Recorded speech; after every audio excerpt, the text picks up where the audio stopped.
Kasus demam berdarah denggi atau DBD di Banjarmasin mulai menimbulkan korban. Saat ini pihaknya pun melakukan fogging wan pemberantasan sarang nyamuk di beberapa titik rawan DBD. Seperti melakukan fogging di sekitar tempat tinggalnya wan sekaligus melakukan pemeriksaan sarang nyamuk.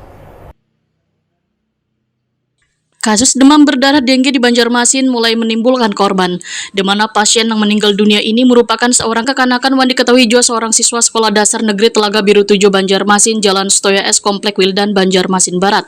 Kepala Dinas Kesehatan Banjarmasin, Dr. Tabiun Huda, Wetakoni Prima TV, tengah hari Senin 5 Februari 2024 memedahkan kabar siswa sekolah dasar yang meninggal dikarenakan sakit wan dari hasil lab rumah sakit memang mengarah ke penyakit DBD. Saat ini pihaknya melakukan fogging wan pemberantasan sarang nyamuk di beberapa titik rawan DBD, seperti melakukan fogging di sekitar tempat tinggalnya wan sekaligus melakukan pemeriksaan sarang nyamuk. Menurut Tabiun Huda, saat ini total kasus DBD di Banjarmasin sudah ada 17 kasus dengan temuan 1 meninggal dunia. Kita masih menyelidiki, tapi dari hasil lab kemungkinan memang mengarah ke DBD ya. Yang pasien itu dirawat di rumah sakit swasta.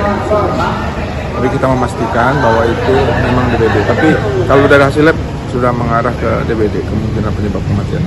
Sekarang langkah selanjutnya dari Dinkes apa nih? Tetap kita melakukan fogging di daerah tempat yang kasusnya, kemudian melakukan pemberantasan sarang nyamuk seluruhnya di seluruh wilayah kota Banjarmasin supaya tidak lonjakan orang kena DBD banyak dan kematian juga banyak, nanti tambah banyak ya.